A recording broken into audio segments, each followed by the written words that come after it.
Welcome to Art of Wellness Unscripted, the podcast where we dive deep into holistic health, real conversations, and the journey to living your best, most vibrant life.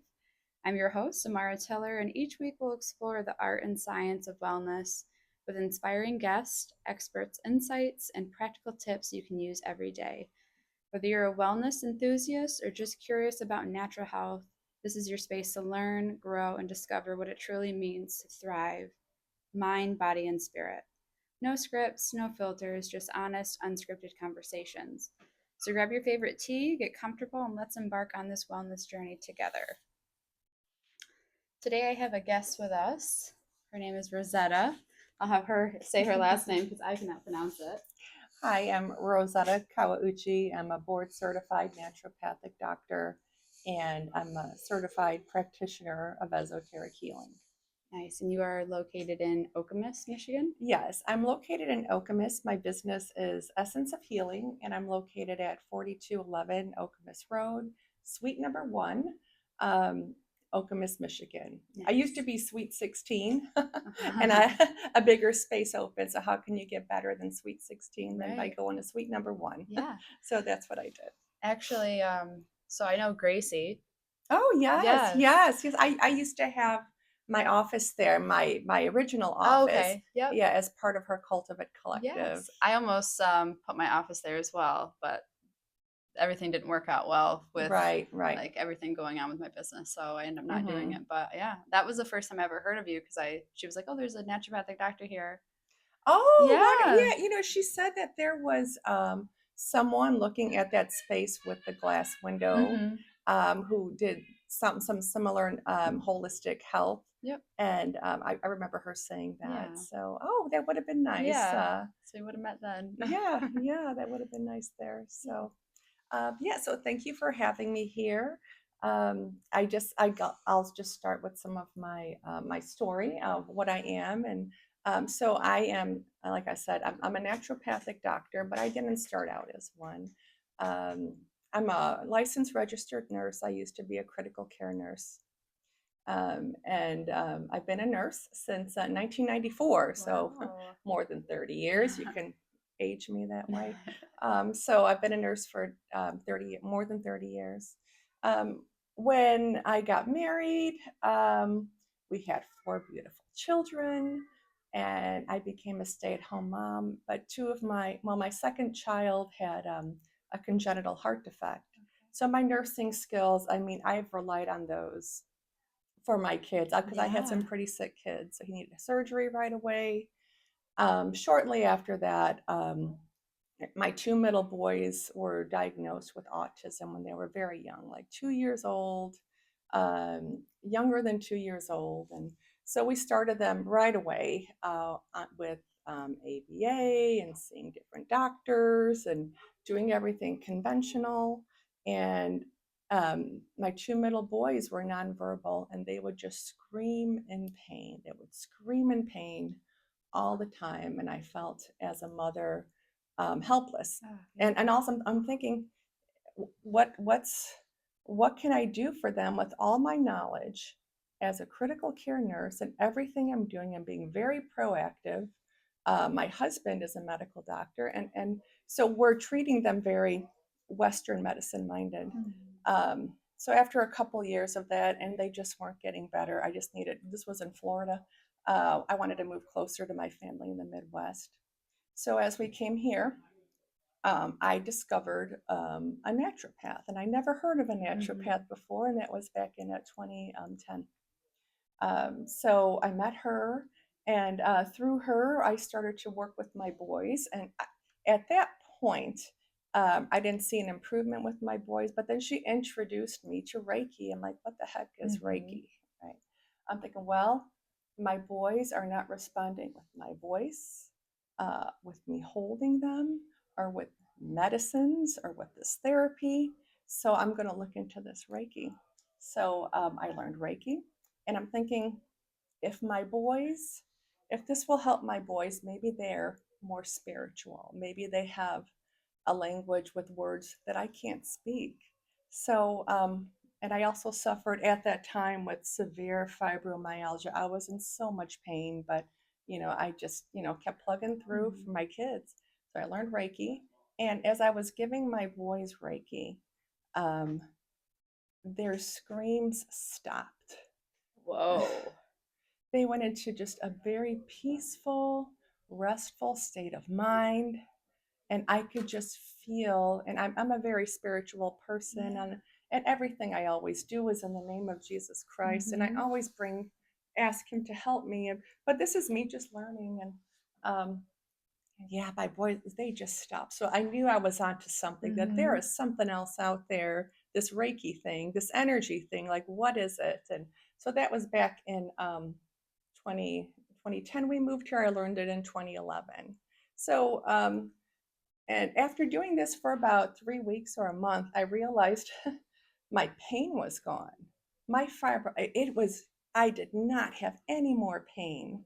And so I was absorbing some of God's loving energy Mhm. through Reiki. Yeah. And it was a beautiful side effect. So that's a good shout out for your Reiki practitioners. I mean, it was just incredible. So that started.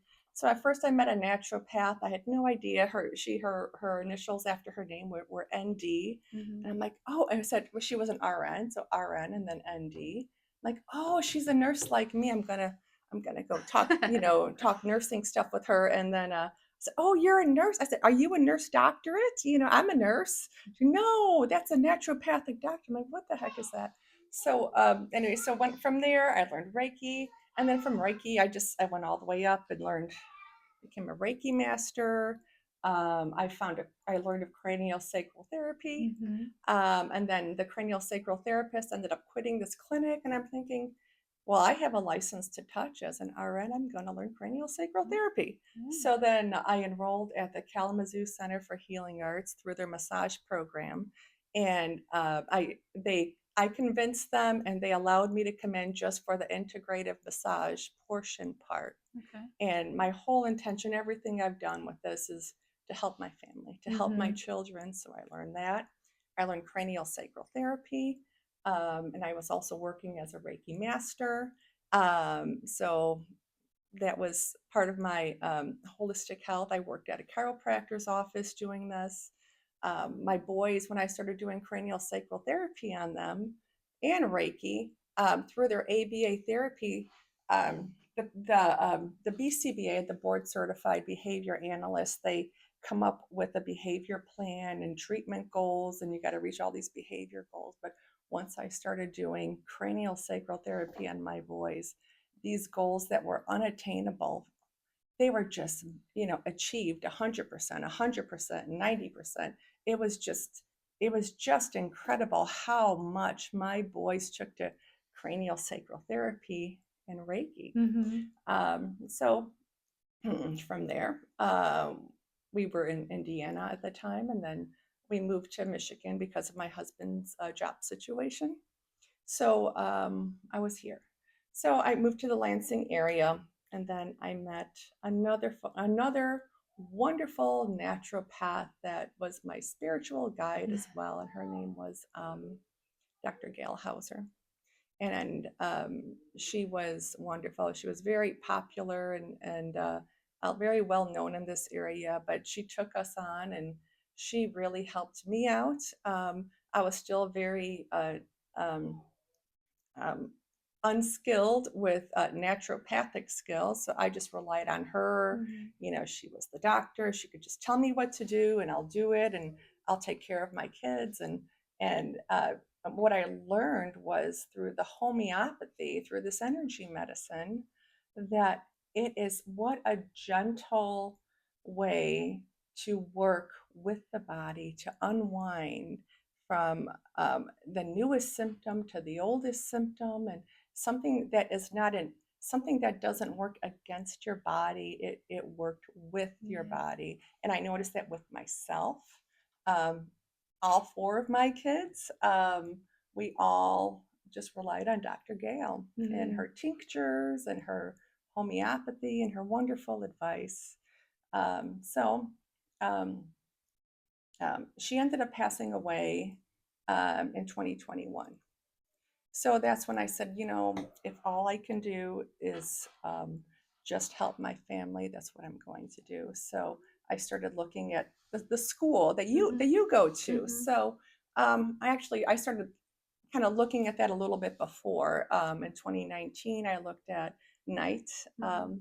the Naturopathic Institute of Therapy and Education. Yep. Is that right? Yeah. And I loved that school. I loved it, and I was trying to find a way to make it work so I could have people, trusted people, come in and just take care of my kids one weekend a month. And Yeah. I couldn't do it, and my kids were so high maintenance. I mean, two have autism, and I couldn't find someone to do that, so it just didn't work out for me at that time. But then after Dr. Gale passed away, then I enrolled at Trinity School of Natural Health. Mhm. So I got to test out of the first portion of the program because I'm an RN, Mhm. and I passed the first portion of it. So I enrolled into the CHHP, which is a certified holistic health practitioner, the second half of their program. Um, so I was able to complete that. Um, and so when that finished, my third son, he gets very, very ill. He needs hospitalizations like months at a time. Oh, Like he's been wow. in the hospital in the last year, 4 months of his life Whoa. in the hospital, and that, yeah. So, but he gets very sick, um, and but he's super happy. Like he is thankful, and nothing sets him back. He's just Oh. wonderful. He's 17 now, so he's wonderful. And then I became board certified with the National, the American Natural Wellness Practitioners Board as a board certified doctor of naturopathy. Yeah. Um, Before I did that, I also was looking for another way to help my children again. So Dr. Gale told me to look at esoteric healing, which I never heard. And it's not, people ask me, is it like Reiki?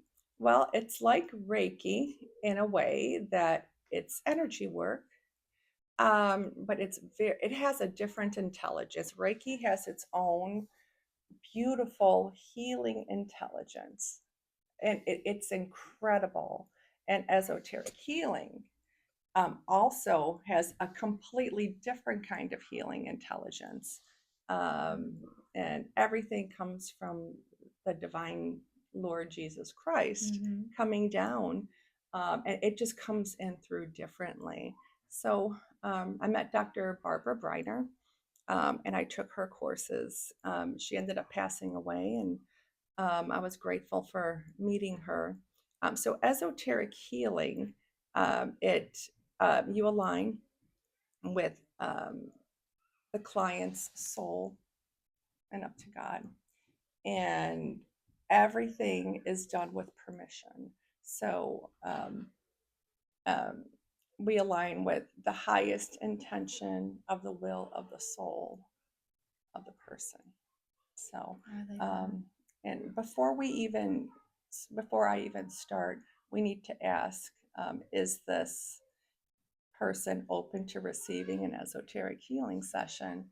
And several times I got a no. And when it's a no, I just can't go any further, and I have to let them know, even though they're waiting for their session, that usually it's usually it's a spouse, usually it's a husband that the wife said, you got to get a session, you got to get a session, Oh, and then okay. he doesn't really So want a fully, session, and yeah. he's not really engaged. Well, so it's just he really doesn't want one, and okay, so then we just don't do that. But what a healing experience. So um, it it uses Hindu principles. Oh. So like I said, it's a different intelligence, and we go up into the higher self, into the causal body, which is kind of up here, and to the atmic.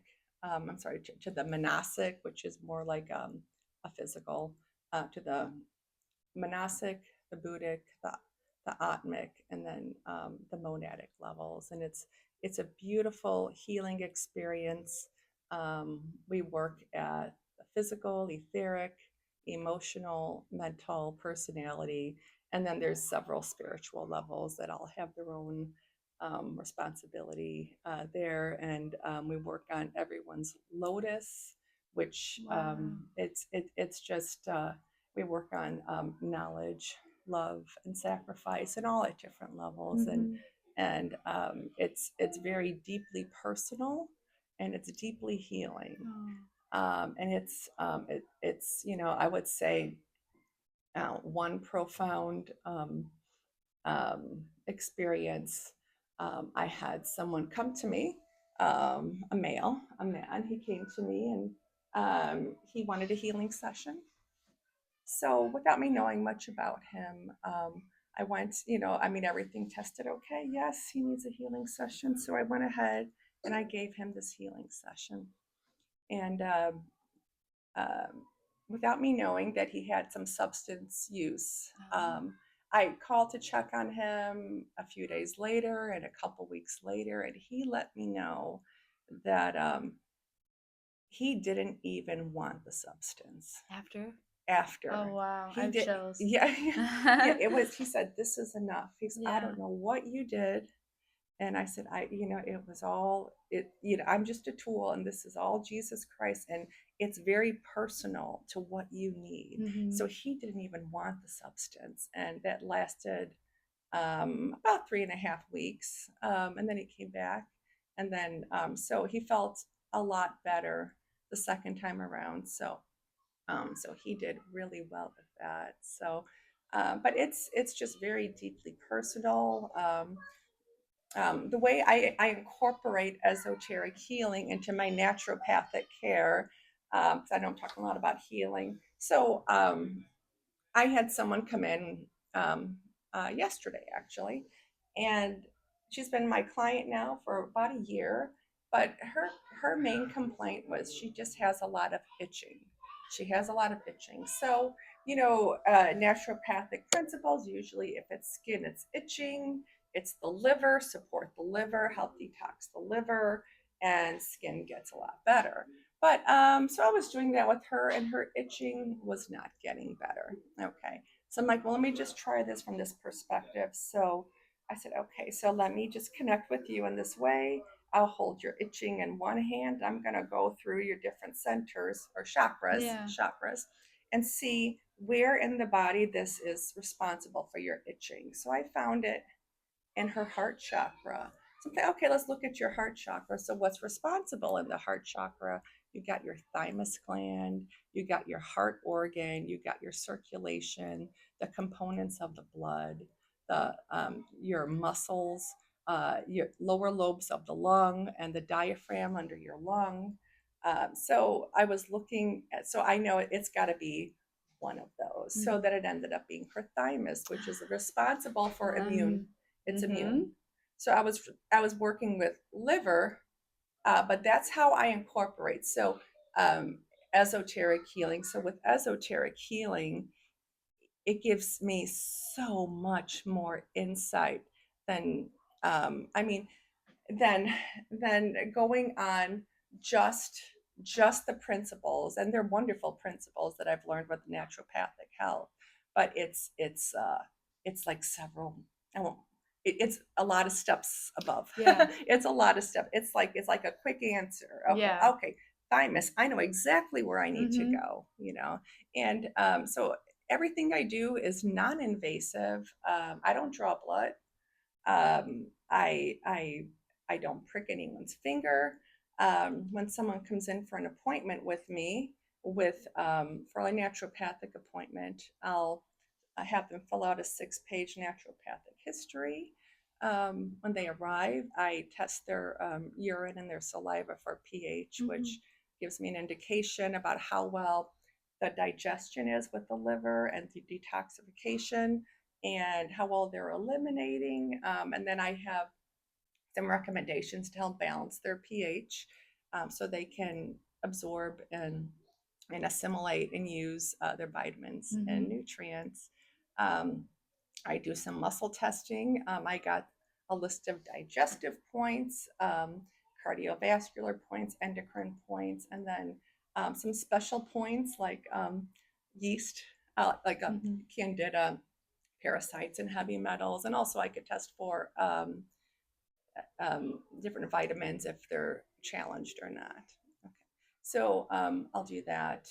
Um, we go through a traditional Chinese medicine, face, tongue, and fingernail Oh, assessment. cool. Yeah, so and it's just so this part, I know it gives me so much information. This part makes me a little uncomfortable because I'm looking at their wrinkles. I'm like, Yeah. okay, this makes me uncomfortable, but I need to look at the lines on your face now. Okay, so just come closer. You're gonna have to put on my glasses and look at them and mark off all the lines and see. And what I do is I see how many checkpoints come up in the same areas here.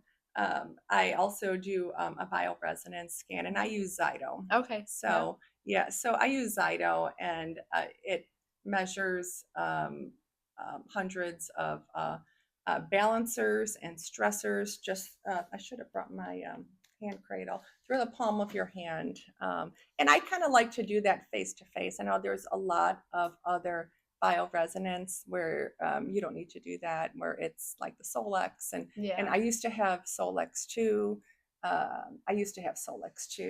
But I think I mean, I'll probably use that again. Like I use Solex for my boys.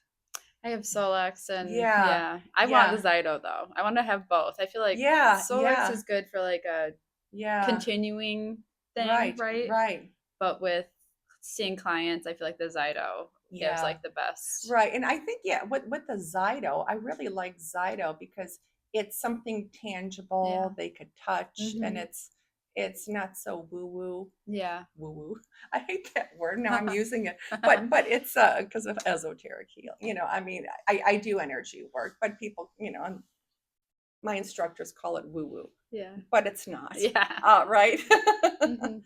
But yeah, so it's something tangible, and they know it. They're measuring the electricity, the galvanic skin response for your hands and your sweat glands, the same technology as what the police use as a lie detector. So it's Mhm. sort of a lie detector for your body, but it just comes up with um, different areas of your body, and it asks your body questions, and it's just data collection. So without me being, I mean, I do have a license as a registered nurse, so that's my medical side. But as a naturopathic doctor in Michigan, Michigan doesn't require licensure. So as a naturopathic doctor, and also as a nurse, I'm not allowed to give a diagnosis, Mhm. a medical diagnosis. Yeah. So what I'll do, let's say a client's coming in and telling me, you know, can you treat my asthma? Okay, then I just have to work with the language a little bit. Yeah. I'm like, oh, I said, so you're having some difficulty with breathing? Are you wheezing? What else is going on in your life? And then I could help support your respiratory system Mhm. with, this lifestyle, this type of diet change, these herbs. Mind body care, meditation, how are your emotions? So I do that. As people are sitting down and telling me their story, I'm jotting down some flower essences, which are Mhm. mood remedies. And I know there's a lot of different things I do as a naturopathic doctor. My favorite is flower essences because it's so personal. It's so personal, and usually when people are coming to see me, they have been dismissed by other healthcare practitioners. Yes. Or I mean, I know in the medical field, you're on a schedule. You got to see another patient every 15 minutes. You don't have time to listen to them. Yeah. So my first appointment, I allow up to 2 hours. Sometimes people want to go over. I can't believe it, but they have a story to tell, Mhm. and that's when they need to say it, and that Yes. starts the healing. But Exactly. also all the other assessments I do, and I also do a basic iridology Oh, assessment. I love So that. yeah, Yeah. and people are always just so amazed. Like I'm part of I'm part of a business networking group, and we go to each other's offices, Oh, cool. and we do what's called a one-to-one, Uh-huh. and we learn about their business, they learn about my business, and the one thing that they not everyone asks, but they say, can you just take a quick look at my eye? I'm like, okay, I'll look at the eye, and I'm going to compare it to my eye map Mm-hmm. here, and we'll see. It just shows familial dispositions up to 4 generations back. Mm-hmm. And so there's, just like with reflexology, there's a whole body map on the foot. Yep. With traditional Chinese medicine, there's a whole face map. Your whole body's represented on your face, tongue, and fingernails. So there's a whole body map in your Mm-hmm. iris. And what's incredible about your iris, it that is connected to over 28,000 nerves in your iris. That's great. And just based on color, constitution, when I say constitution, that's how tightly the fibers are kind of Mm-hmm. woven in your eye, and the markings, if they're light or dark, how big your collarette is, which is your digestive. Mm-hmm. So, and anyway, so I had a lady come in, and she said she was like a business executive, and we're doing a one-to-one, and she goes, go ahead and take a look at my eye. Like, okay, I will, so I looked, it was like a few seconds, and I took a picture. Like, okay, without you telling me anything, I'm going to just point out some things here that are consistent with my eye map. And I pointed out a few things, and she said, and her mouth just dropped. She goes, Yep. and I said, you don't have to confirm or deny anything, Mm-hmm. but this, I said, if I saw this, I'd be asking questions like, do you have a lot of cramping when you have your menstrual cycle? Do you have some trouble with dairy? Do you, are you exercising? Are you getting a lot of backaches? I'd be asking a lot of questions like that. And like I said, her mouth just dropped. She goes, how did you know that about me? Mm-hmm. I said, it's all in your eye. It's all Mm-hmm. in your eye. It just shows what I love about iridology. So by the time someone is 7, your iris is completely formed. Oh. And just think, um, if you knew the blueprint of your life, that God made the perfect you, the perfect Amara. Mm-hmm. He made the perfect Rosetta. He made the perfect person. And here is your blueprint. And these are some weak links. These are some weak links, familial dispositions, and also based on some personality too. And this is going to be a personality pattern. These are your familial dispositions, and if your weak link may be in the something showing up in the pancreas. So let's be a super let's have a super healthy diet and lifestyle to prevent diabetes. Let's have a super healthy lifestyle to prevent heart disease Mm-hmm. or anything like that, and also just kind of based on the color of your eye, like someone with blue eyes, like you. I remember learning about the Yeah. hazel, or no, what was it? Polyglandular. Or how hazel isn't a real eye color. Oh yeah, Yes. yeah. So yeah, it's brown, Yep. blue, and then it was polyglandular. But like if I have someone in my office with blue eyes, and people with blue eyes tend to run more acidic and have more challenges with draining their lymphatics. But like someone drinking, like if I have a true brown, it's called the true brown hematogenic iris. So Mm-hmm. if I'm drinking a cup of coffee and you're drinking, I can't tell if it's blue exactly from here within the slide, but let's say it's blue, and you're drinking the same cup of coffee. So just based on your constitution, your body will take that cup of coffee and make it 3 times more acidic than my body will. Mm-hmm. So it's just, so I would say my clients are always amazed. I think their favorite part of the assessment is the iridology Yeah. assessment. My favorite part is the flower essences. So when someone is telling me all their challenges, going back to flower essences, I'm writing down different struggles, like say someone's changing or there's like a divorce. So I'm Mm-hmm. writing down, olive, Well, Mm-hmm. not olive. I'm writing down walnut. Walnut is for change, transition. Oh. Someone's extremely exhausted. That's olive. So I'm putting down olive. Um, and usually everybody has some type of physical or emotional trauma that they've experienced in their life, past or present. So I always include the rescue remedy. So those are probably the three staples there. Um, there's agrimony that I like to use, especially I use this a lot with women. Um, it's more for concealing anguish behind a brave face. And Mm. women do that Yeah. all the time, all the time. Women, your moms, we're holding the family together, and you got to look strong, but you are panicked on the Mm-hmm. inside. Yeah.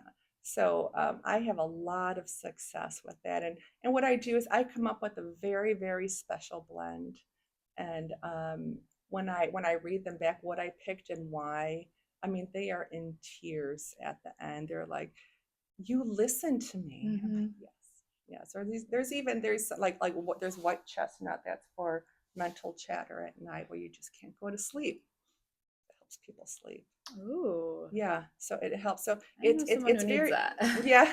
Yeah. So it's really nice. And then every time they come in for an appointment with me, for no charge, it's just part of the appointment. They get a brand new flower essence. Oh. So yeah, I know it doesn't sound very masculine.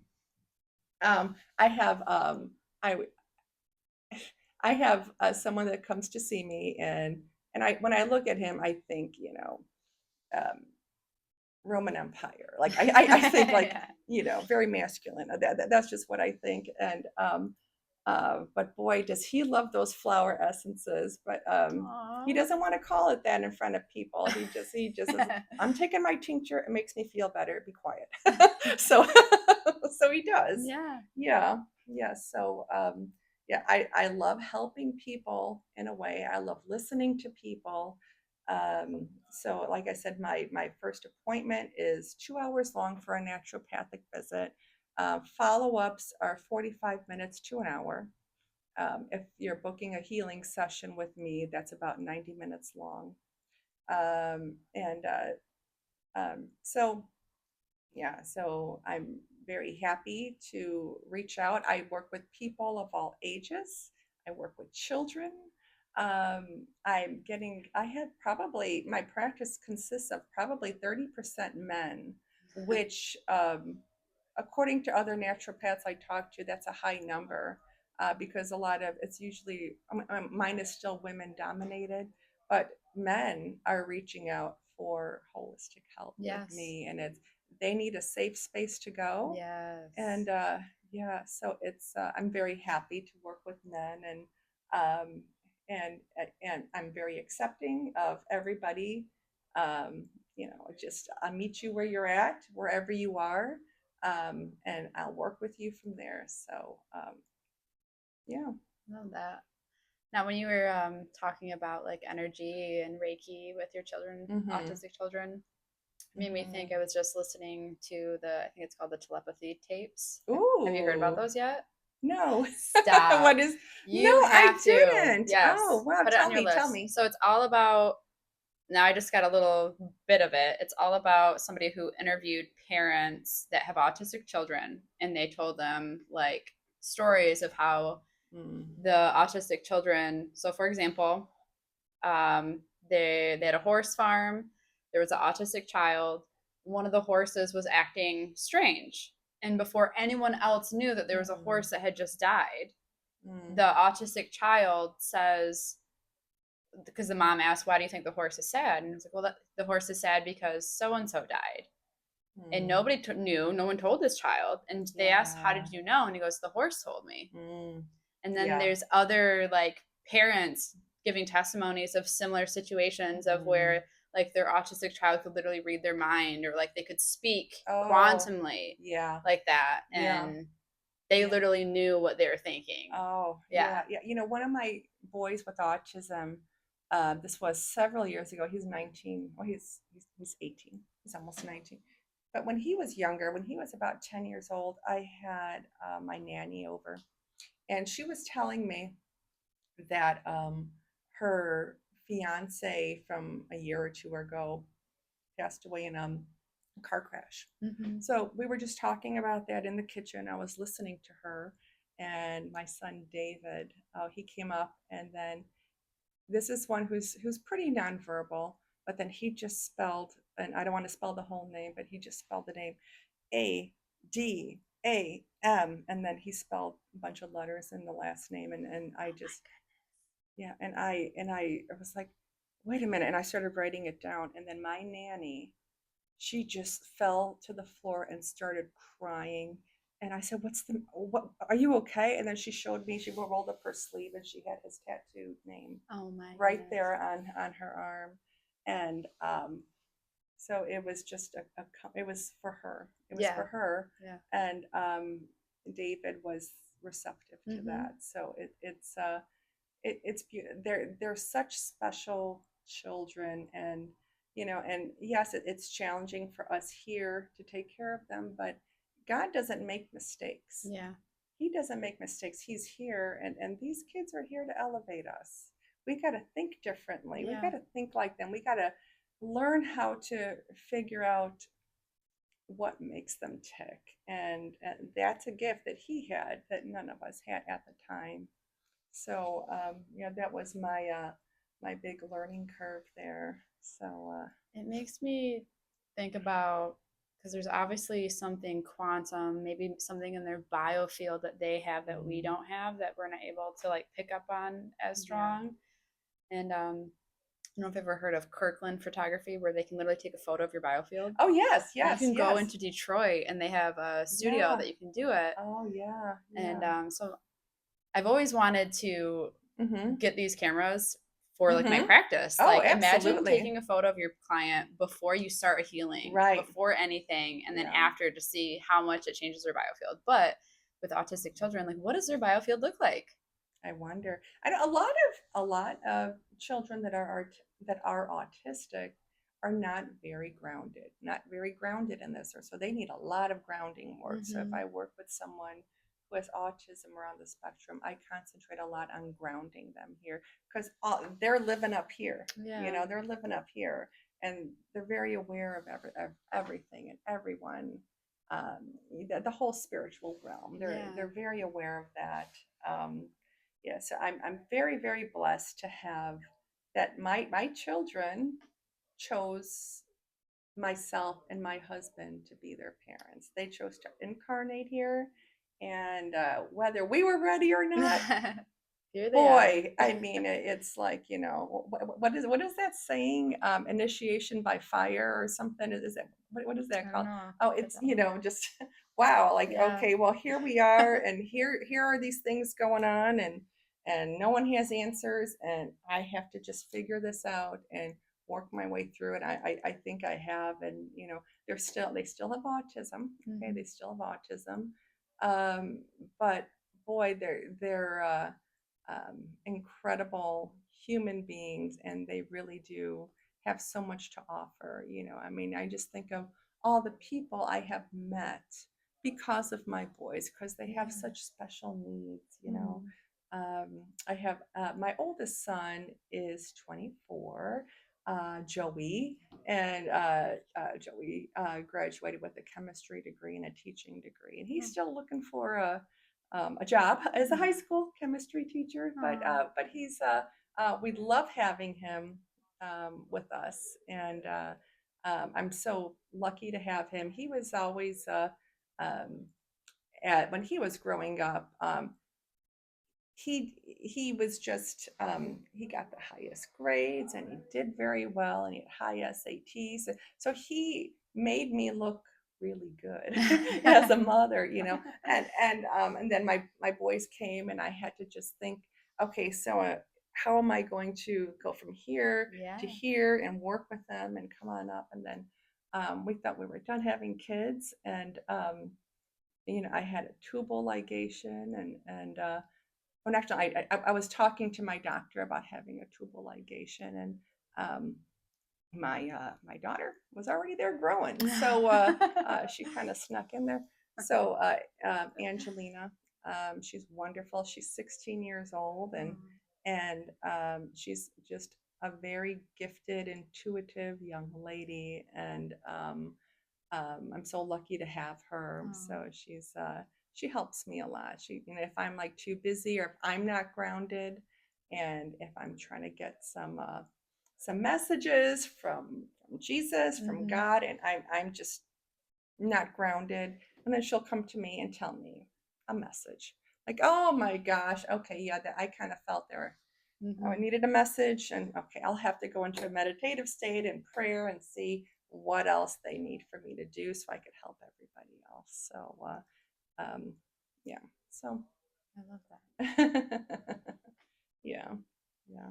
Have you had or anything that you've learned that you could give advice to other parents that have autistic children, like any Mm, therapy tips or really anything that comes to mind? okay. Well, I would say it always starts with diet. Mhm. Okay. So diet. So what's very, very inflammatory is gluten. Mhm. Okay, gluten. So I would stay away from processed foods, um, anything that's not organic. Um, yeah, because that's very irritating. So children with autism